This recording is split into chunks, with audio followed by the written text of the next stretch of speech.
welcome everyone to our Scholars in the Square lecture for this evening. Hello to those of you joining us online tonight and in the future on YouTube.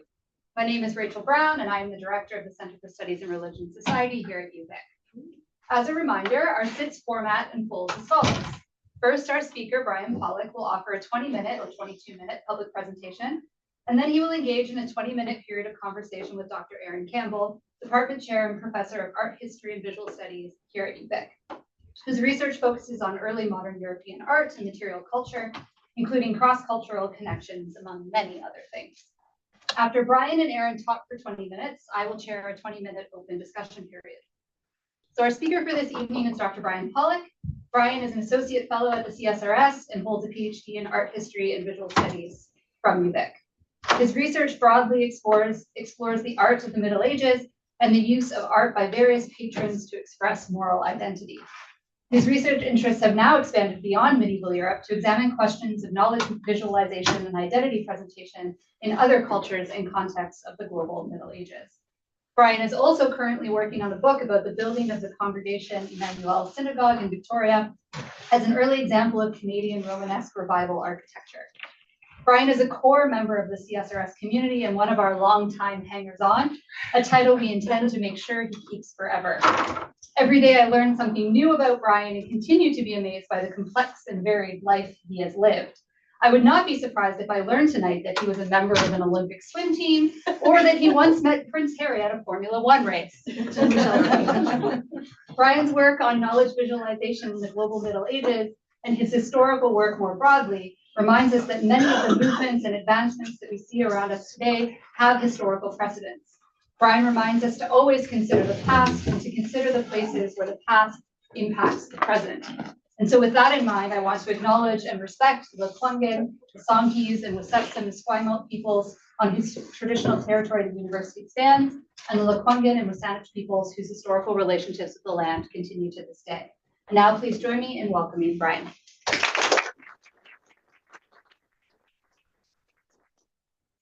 Thank you. I'm really pleased for this opportunity to share some of my latest research, and my thanks to you who've come and to those online as well. The past 15 years has seen the emergence of the subject of knowledge visualization as a major area of study. In an age when computer technology, the internet, and now artificial intelligence has resulted in an explosion of information and the ability to easily organize, rearrange, and graphically portray such information, it is hardly surprising that the visual representation of data and relationships has become such an important topic intellectually, commercially, and pedagogically. And I've used this as a modern example of a slide that actually shows by proportion all of the major 23 languages, and you can see there's the language there, and then where those languages are spoken is in there. So this kind of image is quite typical of what we see today. Knowledge visualization uses visual forms to transfer insights, experiences, attitudes, values, expectations, perspectives, opinions, relationships, and predictions in a way that enables someone else to reconstruct, remember, and apply these insights for personal or societal benefits.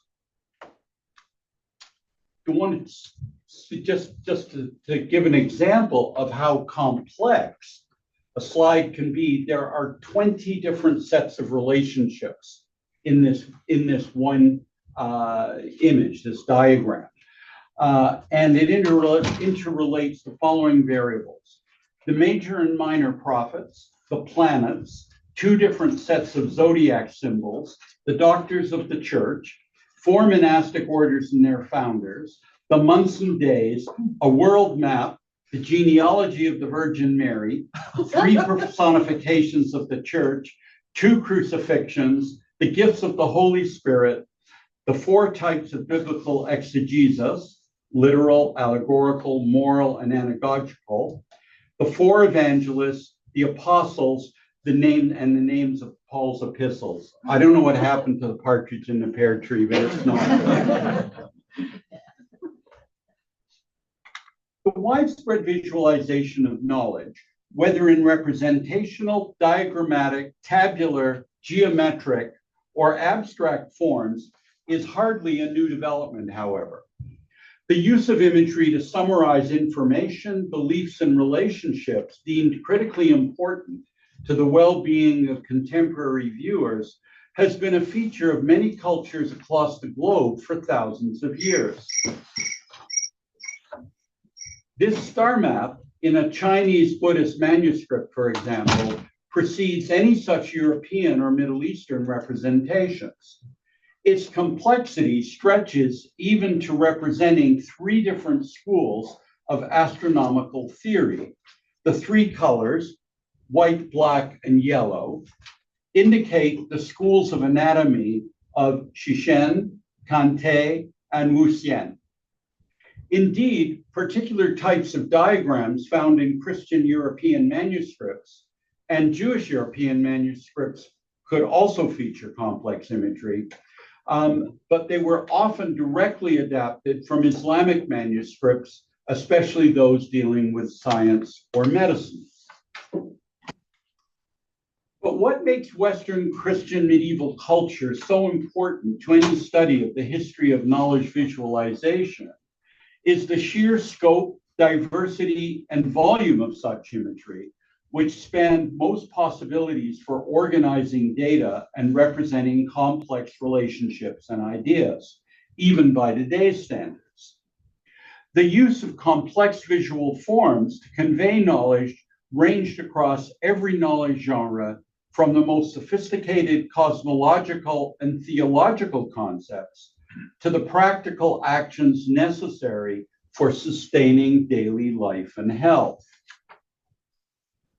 I would argue that the study of the historical use of visual forms used to transmit knowledge has become all the more important at a time when reading comprehension skills are receding under the ubiquitous presence of visual media. At stake here is understanding how to shape visual literacy as a critical intellectual tool. And as you can see in this, in the facts that are reported in this slide, that the visual is so much more powerful than the textual. And medievals and long before, almost back to the first people drawing on the caves in Neolithic France, knew the power of the visual, which of course is why those of us who are art historians are art historians. Current visualization studies have tried to differentiate between information visualization and knowledge visualization. But for medievals, no such difference was even conceivable. Since God had created the universe, all information about the workings of the natural world could lead to an increased understanding of God's intentions for humankind, both in this life and the next. Thus, virtually any visual representation that related to the natural world and human history and behavior could be said to transfer vital knowledge necessary for the primary human endeavor in a Christian cosmos, achieving everlasting salvation. Moreover, the visual representation of knowledge was considered particularly important and effective because of the dominant optical theory of intromission. Intromission in the later Middle Ages replaced an earlier theory of extromission. Extromission thought that the rays originated in the eyes of the viewer and went out and captured, but intromission felt that it was the rays of the object that were coming in. But it wasn't just the form, shape, or color of the object that was being transmitted to the viewer, but also its essence, which might include spiritual or moral truths. Thus, the transfer of knowledge visually was a physiological as well as a cognitive action.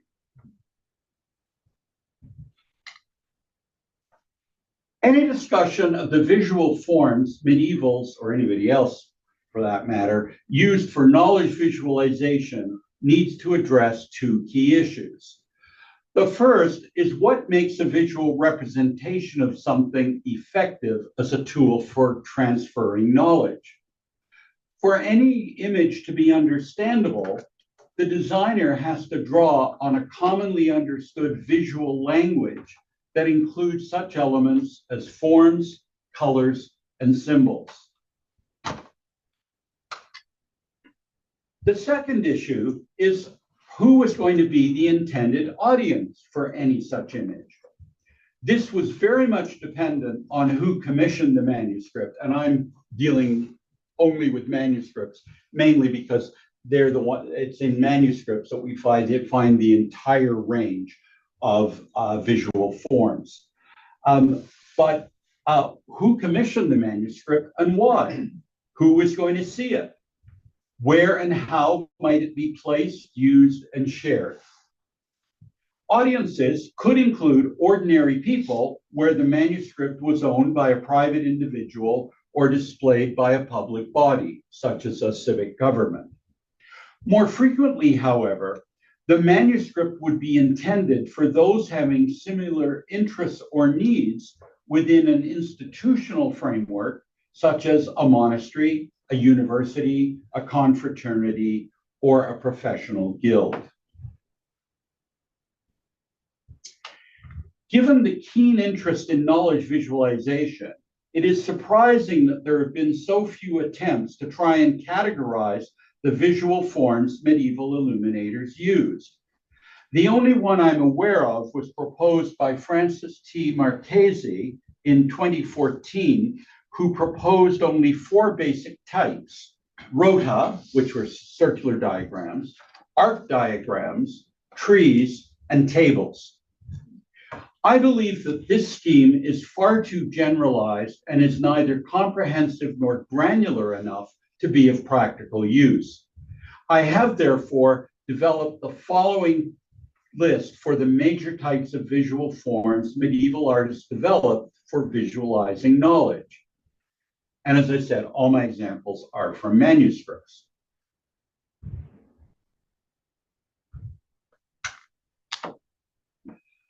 The vast majority of medieval manuscript illuminations fall into this category, and generally the visual forms used were not very complicated.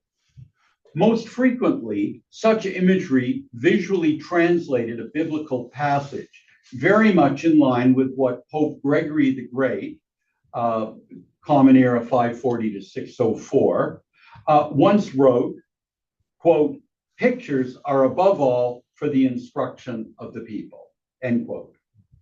As such, they were indeed transferring knowledge on a wide scale. Moreover, while seemingly straightforward, such pictures could contain allusions to theological or philosophical debates that only those with specialized knowledge might grasp. My particular focus today, however, is on the more complex visual forms that would have required some pre-existing knowledge of the particular content area and some interpretive ability for them to be effective as knowledge transmitters. The order of the rest of my list is random, as there is no obvious hierarchy of these visual forms.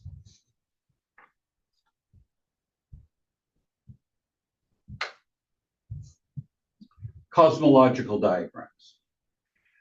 This category resulted in some of the most complex form of diagrams, which interrelated a wide set of cosmological relationships set within a Christian understanding of the universe. This 10th century image, called Earth-First diagram, and I apologize to the medieval English scholars in the room for my pronunciation, but it was named after the monk who created it. And it knits together the following kind of elements. And fortunately, somebody has done a translation.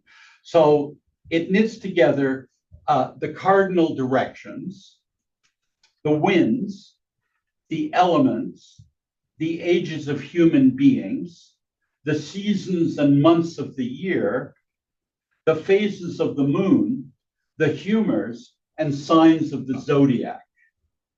And this kind of image would have been used as part of the general intellectual training of clerics, who, of course, had to somehow translate all of these elements in their sermons to the people at large.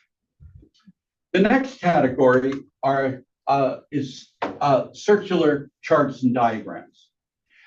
Medieval manuscripts abound with circular shaped diagrams and charts which displayed hierarchical or progressive relationships. Virtually any category of knowledge could be organized into spherical diagrams that had a specific intellectual, practical, or spiritual purpose. The target audience could thus range across the entire spectrum of medieval society. This image, which is a wheel of sevens, was a medieval devotional and mnemonic device in a privately commissioned psalm book, and was designed to facilitate contemplation and prayer by the viewer.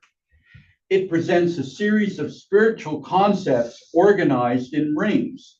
Each contains 7 related elements, such as the 7 deadly sins or the 7 petitions of the Lord's Prayer, that connect to form a progression from vice to virtue through prayer and reflection. So it starts out, it moves from the outside to the inside. When you arrive here, you are supposedly better able to relate to what God is telling you. Triangular diagrams. In medieval Europe, the number 3 symbolized divine protection and completeness, the epitome of which was, of course, the Christian Holy Trinity, Father, Son, and Holy Spirit. It also represented the complete cycle of time, past, present, and future, and the fundamental stages of existence, birth, life, and death. This powerful symbolism was visually incorporated into imagery such as this one, which emphasized for any viewer that belief and faith in the Trinity was the only true form of protection from the active agents of evil. Magical diagrams and collages. The widespread belief of medievals in the efficacy of magic was consistent with their vision of a universe in which the supernatural and its ability to both harm and benefit people was real and omnipresent. Thus, the means to control or mitigate both natural and supernatural forces was of great importance. While the more complex diagrams, such as these two, were clearly intended for practitioners of esoteric magic, simpler diagrams for summoning spiritual, protective, or healing forces could be found in a wide range of medical and even self-created books by ordinary people. Rectangular tables. Tables, which were almost always rectangular, abounded in medieval theological and scientific manuscripts as a way of summarizing and comparing information or ideas and encouraging reflection on their meaning and importance for humans. One notable example was the canon table, such as this one, and canon tables were developed for texts containing the 4 Gospels to cross-reference shared passages. We call this a concordance today. Such tables were valuable for the study of theology, biblical exegesis, and composing sermons. The visual framework used for inserting such data could add its own layer of meaning. This table, for example, used the insertion of holy figures, which you can see at the top, and color and decorative features to somehow encourage the viewer to reflect and therefore achieve a higher connection with God. Trees. The use of tree forms to organize information or ideas into progressive or hierarchical relationships was found in several genres of medieval manuscripts, including moral philosophy and genealogies. Thus, they could be found in intellectual texts for theologians and university students, as well as privately commissioned manuscripts for family use. This particular image uses a tree structure to hierarchically relate all of the 7 virtues, which are numbered in red, and they start with the prime virtue at the bottom, which is humility, and it works its way up, and their associated sub-virtues. And again, it was for contemplating the meaning of virtues and how that would be expressed in everyday life. You're going to love the next one. Shape text image integration. This particularly creative way of using the visual to highlight what the text was actually discussing was found in both theological and scientific manuscripts. In this example, the text describing the constellation Sirius, the great dog, is formed into the shape of a dog.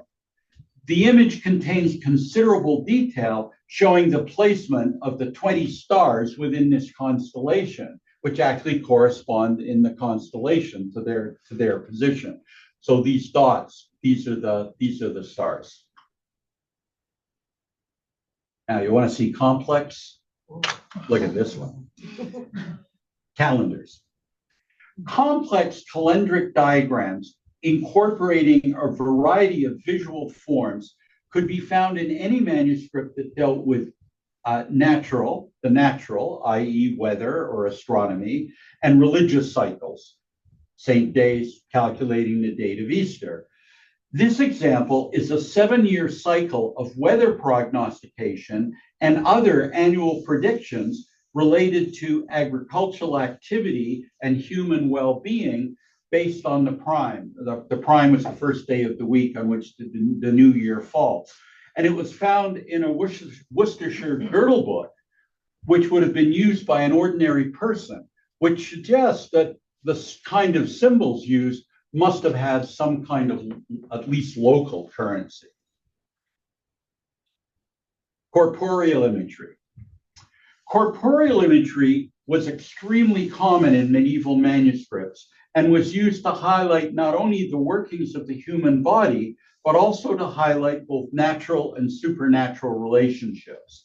Thus, such imagery could be used by medical practitioners to diagnose and treat patients, which is what this one does. It relates the parts of the body to the signs of the zodiac, and each of the signs of the zodiac had influence on a certain part of the body. But it could also serve as first aid guides for ordinary people. I love this one. This is the wound man. So anything that could be done to a human body and how to treat it is done here. And because the mistreatment of the human body, Christ and martyrs, was such a fundamental part of Christian theology, the use of corporeal imagery abounded in devotional texts. In conclusion, I believe that the study of knowledge visualization in pre-modern times is important because it can contribute to our understanding of how the visual has been used to transfer facts, relationships, and values throughout human history. This is all the more significant as we are faced with the increasing dominance of the visual as the primary form of communication in our own times. Thank you.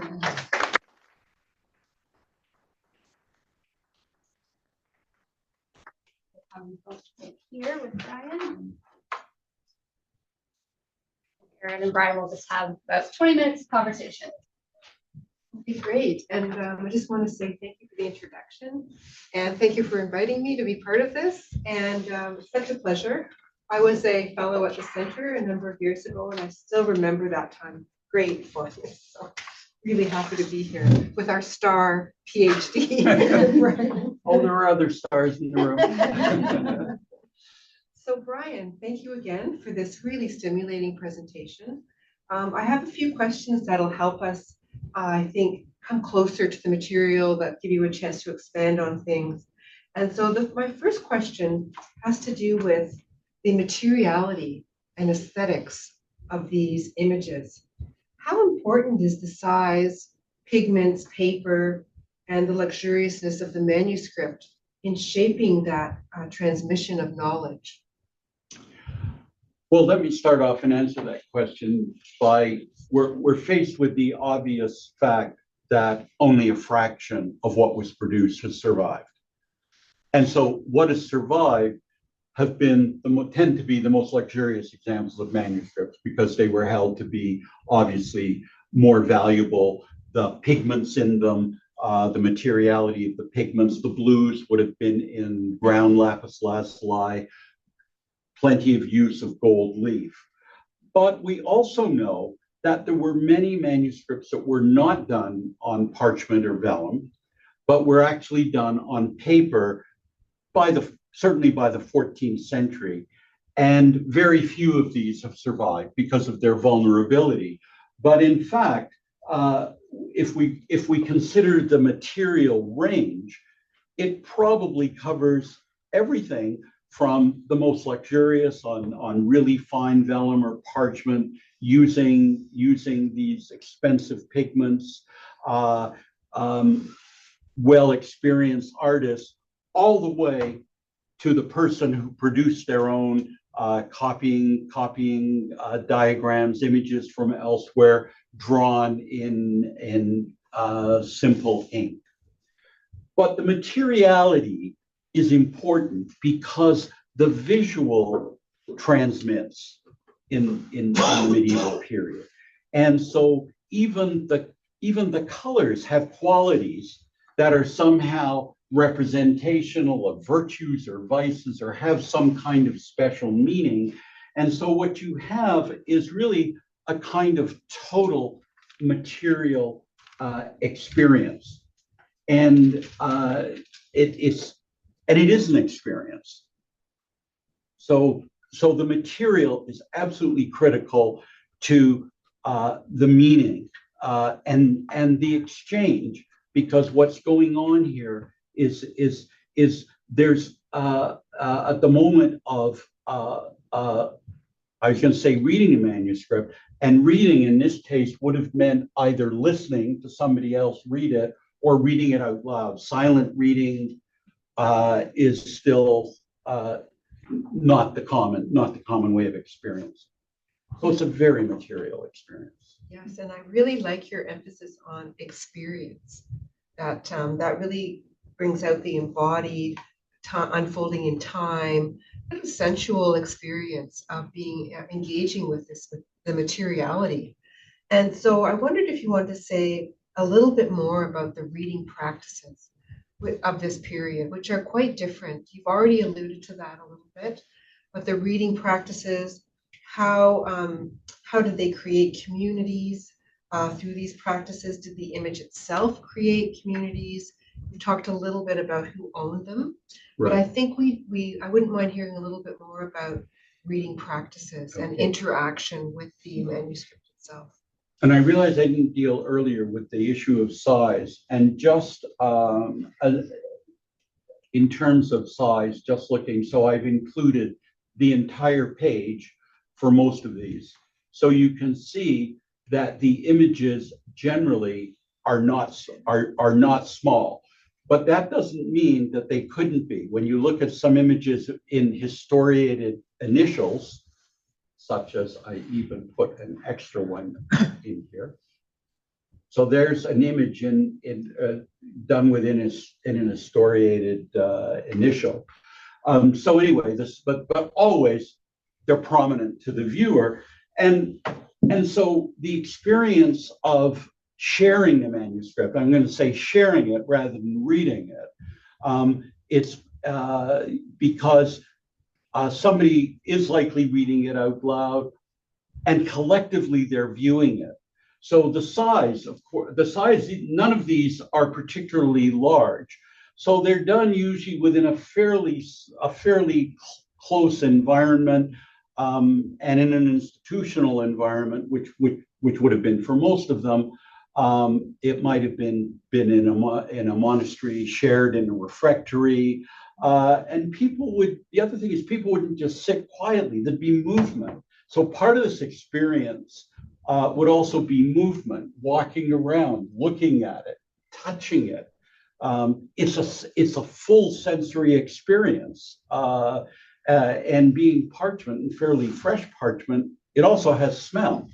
So you really do have a complete sensory experience going on here, in which the content and the meaning of the imagery is being shared.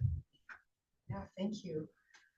Can you expand a little bit on more on the role of knowledge visualization in medieval society? I'm thinking about mnemonic devices, consolidating complex systems of knowledge, unifying, homogenizing, didactic, the various roles of knowledge visualization itself. I think that ultimately, there's both, the answer to this, I think, is that there's both an immediate and a, existential. The existential purpose of knowledge in the Middle Ages and the Christian Middle Ages, but also in many other societies, certainly Islamic, and within Judaism, which also had manuscripts.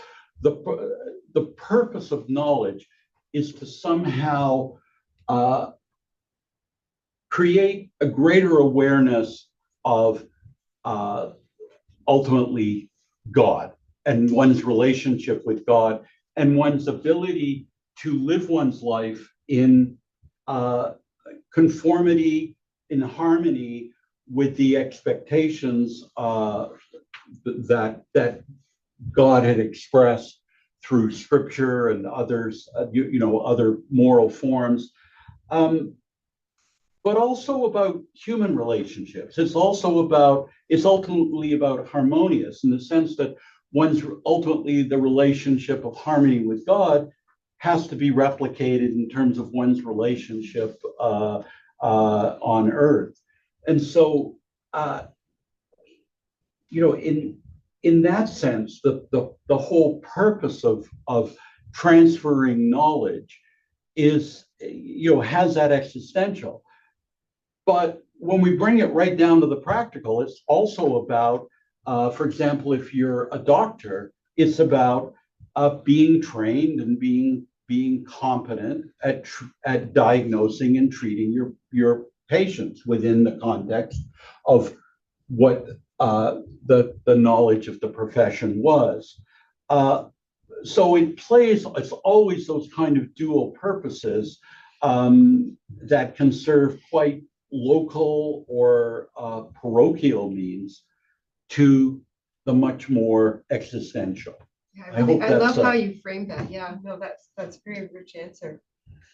So I want to think a little bit more about the relationship between power and knowledge, and to ask you, what about gendered, classed, intersectional, marginalized viewers? So that is this production of knowledge through this knowledge visualization process. Is it related in any way to power dynamics? Who does it include? Who does it exclude? Wow. Well, ultimately, all knowledge is ultimately power, and it can be, and it can be power in many different senses. So, for example, if we go back and look at if we look at the magical diagrams, collages, that's actually somehow conferring real power to achieve something immediate. But also, when we look at the context in which knowledge existed, it existed within power frameworks, whether we're talking the church, whether we're talking universities, whether we're talking a guild, they all exist in frameworks that are hierarchical, both within them and in relation to other institutional forms. And so within that setting, the ability to pass on knowledge usually is part of the power dynamic from the greater to the lesser. If we look at guilds, for example, and there are many manuscripts that actually have tools, they're actually diagrams that have movement that you can use. I'm thinking of a particular medical one done by the Surgeons Guild in York. So these can actually use power through not only drawing on natural forces, supernatural forces, but also the power of transmission from the knowledgeable, usually the elder, to the younger.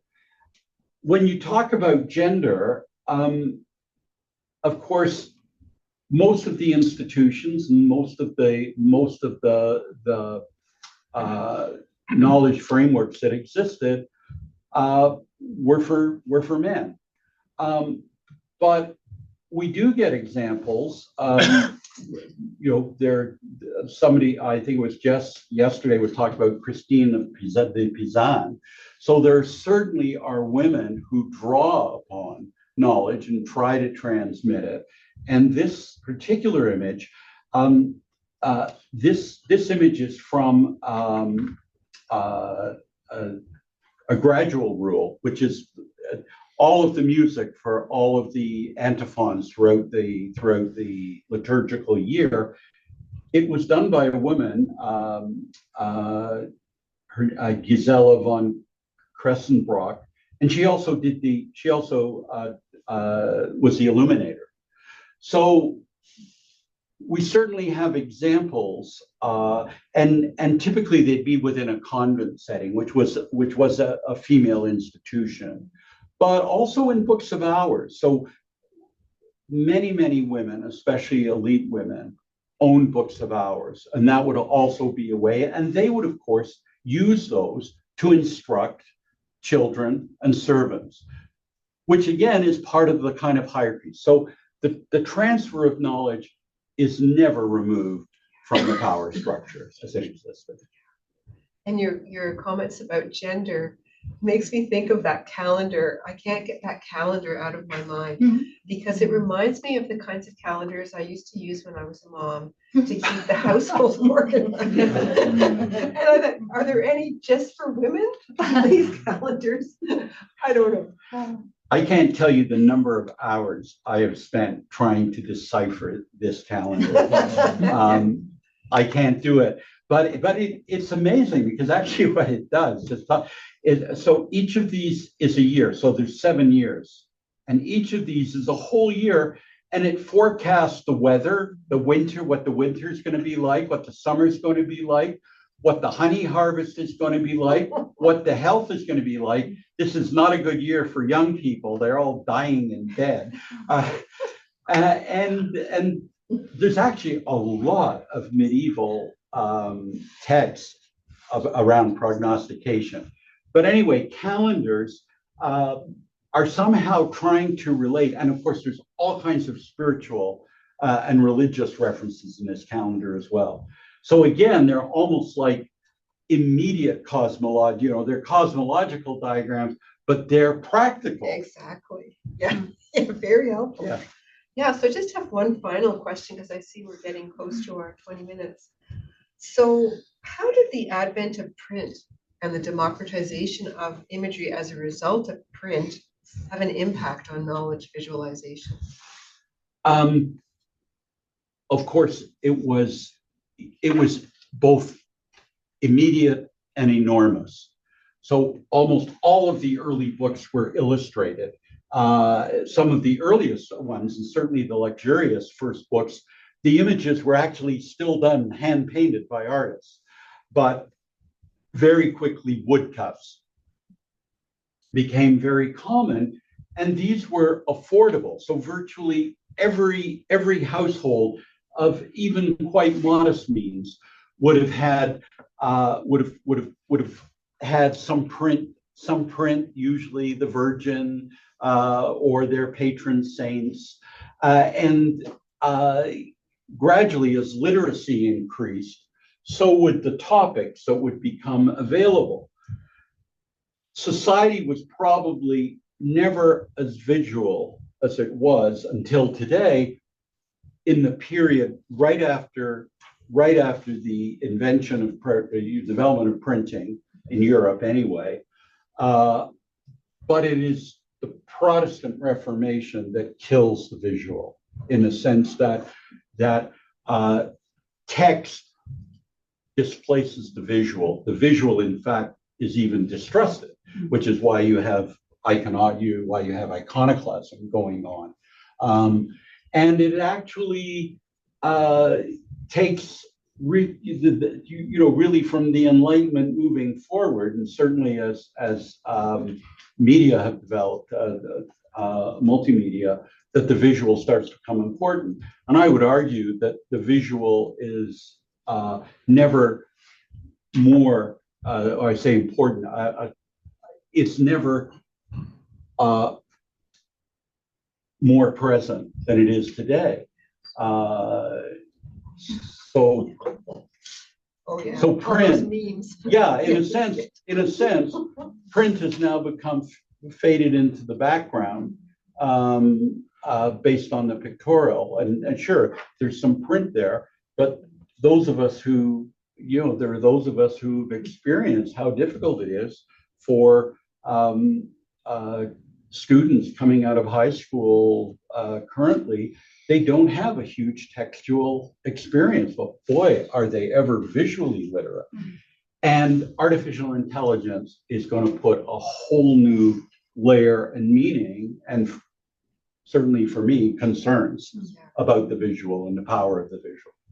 Yeah, thank you. Thank you both. Thanks for that conversation. So now we'll open up to the broader room. So if you have a question, please. And I'm a little hard of hearing, so if you wouldn't mind speaking up. Anyone have a question in the room or online? We can take questions from online as well. Yeah. Rachel? I have a quick question. First of all, maybe this is a two-part question. What drew you to this material specifically? And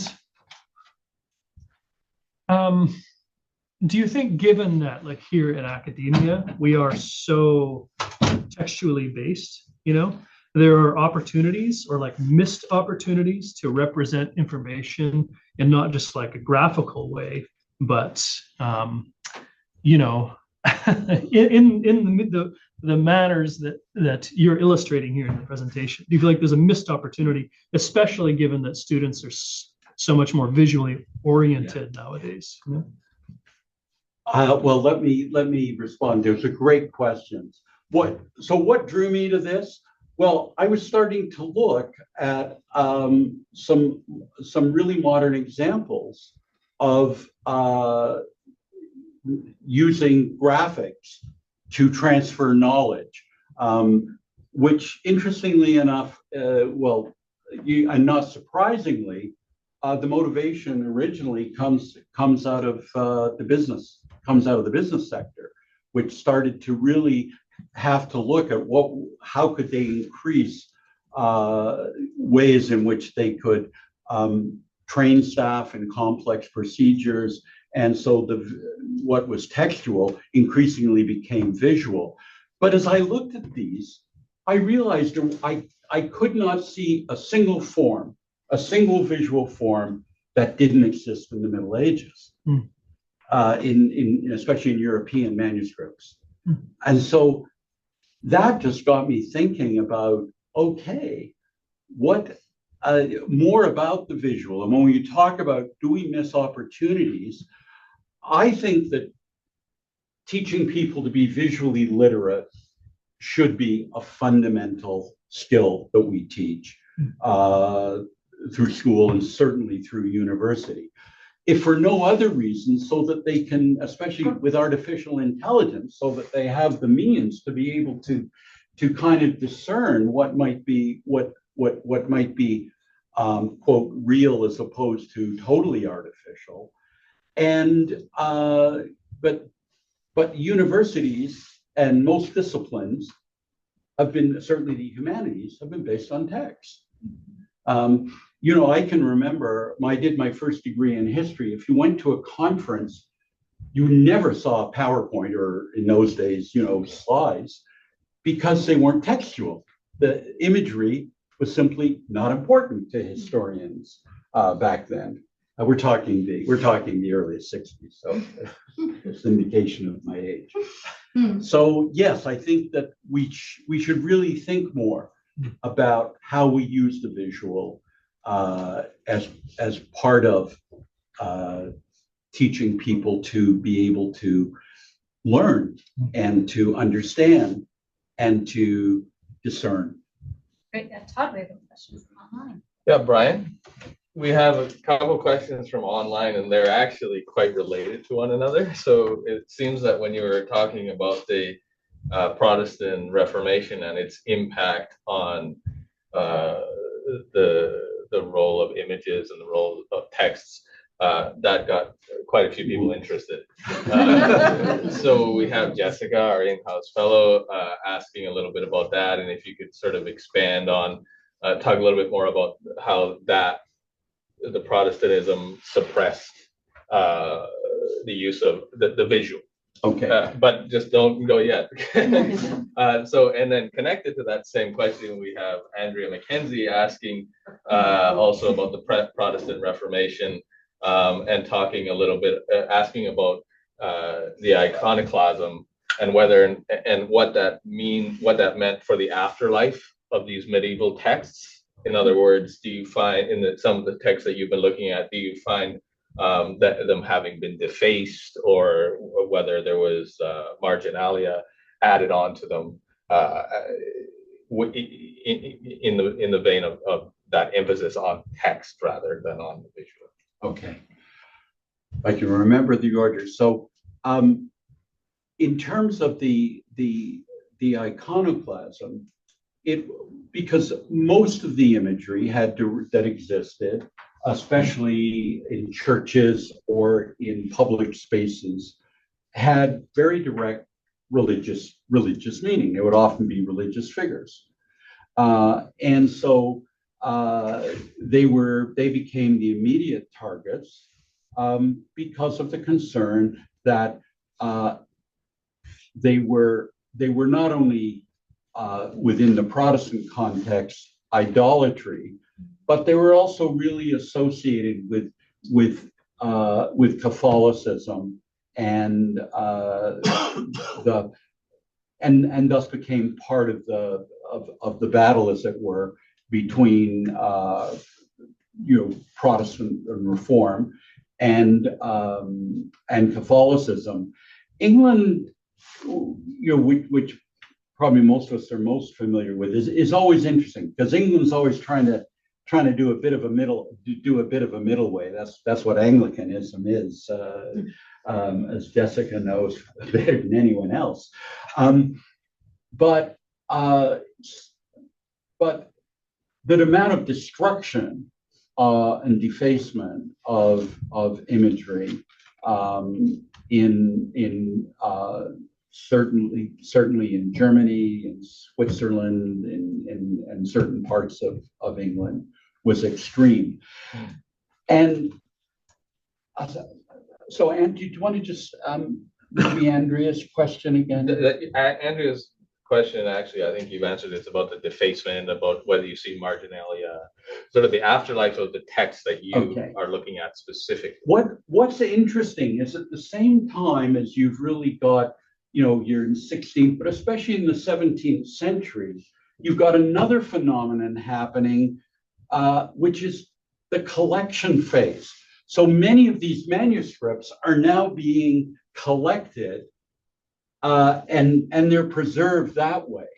And so, certainly some within institutional frameworks might have been destroyed. But if they had any value, they would have been seized and taken and became part of private collections. And many of those collections were ultimately donated or in the British Library. If you ever look at the names of manuscripts in the British Library, Cotton, Harley, these are all people who collected them. So you've got this interesting phenomenon which at least preserves some of these manuscripts, even though, but they were being valued for a different reason. They were being valued, well, partly because they could be valuable. They might, but they were also beautiful objects, at least the luxurious ones. Thank you. Yeah. I was wondering, the emergence of intromission interests me. I don't know anything about that, but I was wondering, one of the image categories you didn't talk about was stained glass windows. Is that involved in the sense that the image is striking the eye, that the light is coming through the window and hitting the eye? Would that have been Yes, part of the very, process? very much so. So intromission, this is complex, but extromission is really Platonic. And so, and that is a theory. So it comes from the Greek and it survives through Alcazar, through Arabic scholars in the 11th and 12th century. But when the Europeans, quote, discovered Aristotle, also through Islamic sources, Aristotle was the one who first put forward this theory of intromission. And in many ways, intromission really is closer to the reality of objects. It is, in fact, the light rays of what we're looking that penetrate our eyes. But of course, we see it, we put it within an entirely different context. And so what makes intromission so significant is the fact that somehow you have the transfer of this essence. And you're totally right. Within a church, one of the reasons they did stained glass, it's not done just for aesthetics. It has a purpose.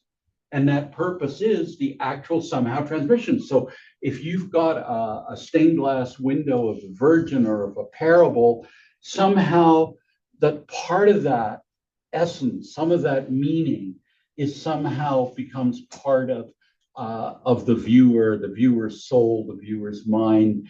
Nobody could ever quite explain it in certainly not in scientific terms, but that was a real belief. And that's why the visual was so important as a means of transmitting knowledge, because it was, for one thing, not everybody could read, not everybody could, but everybody could, well, almost everybody could see. Ryan, thank you very much for this great synopsis. I don't know how much time you must have put in order to distill the images, to show just one from each one of the categories. So I wanted to ask you, what made you think about separating the different categories? You mentioned that you want, you're looking at them in a different perspective from what others have done for practical reasons. Were you thinking of sort of the choices that the artists were making and what to depict and how? Or is it for practical reasons for us to be able to study these images? Well, let me, if for example, we go to here, we can see, this is called the Zodiac Man. And we can see many, many examples. So what happens is somehow visual forms get developed and set and then get used and reused. The Wound Man also appears in many, many manuscripts. So, of course, it is the question like, who is the first person? Who is the first person to do it, and why, and how? What we know generally about the production of imagery in this period is it's a collaborative exercise. It's not one artist sitting by himself saying, "Oh, today I think I'll express myself by drawing. It's part of a collaborative process that has a purpose. So in that sense, what really interests me, because this is only half of what I've done. The other half is I actually have gone into every single genre to look at examples. There obviously isn't time in 20 minutes. So what's really interesting me about this is just how visual forms can be used in so many instances. And what does that suggest to us for imagery today? Because we still have graphic artists wrestling with these same issues every day. I don't know if that answers that. I was also wondering, because you did break down the imagery so well, about the kinds of overlaps you see. I know you mentioned, you're more interested in the diagrammatic representations here, and you sort of mentioned the narrative scenes in the beginning, that they're huge, huge part of what you're looking at. What is the sort of overlap between? Well, let me go to this kind of supplementary slide. So this is actually, so what looks like a fairly straightforward image is actually very, very sophisticated. What's going on here is this antiphon, which is it's about the living water. It's from Ezekiel. So here you have Ezekiel.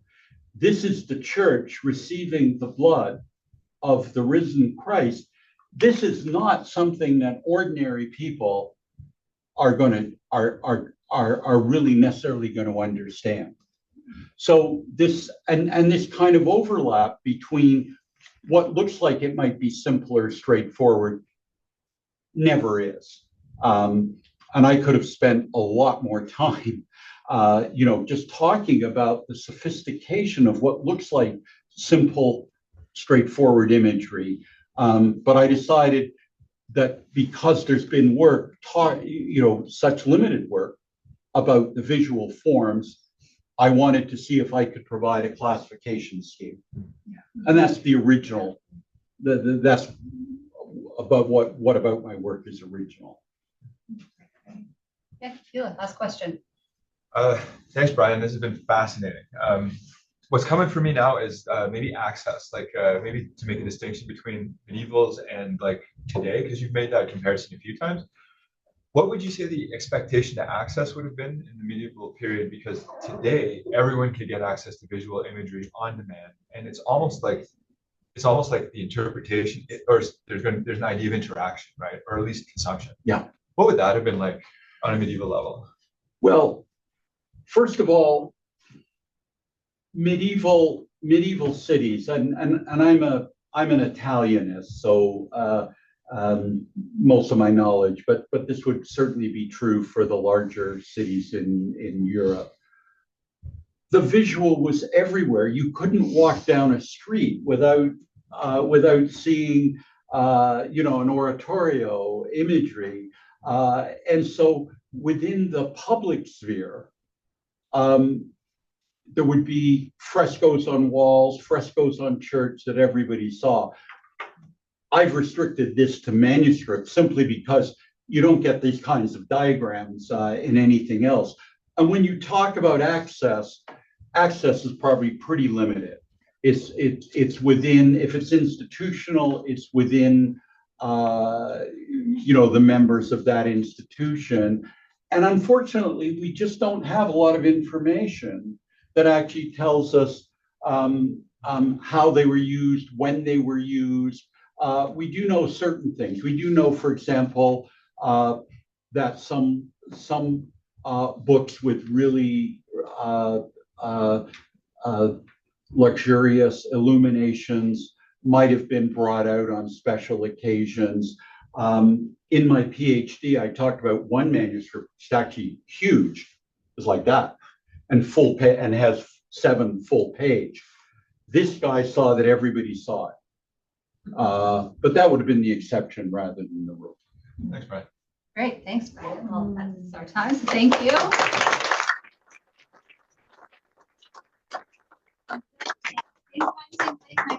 so we have Melissa who's going to talk about the Indigenous Campesino resistance, a researcher's dilemma. So come and join us for the dilemma. And figure it out. So see you next week. Thank you, everyone.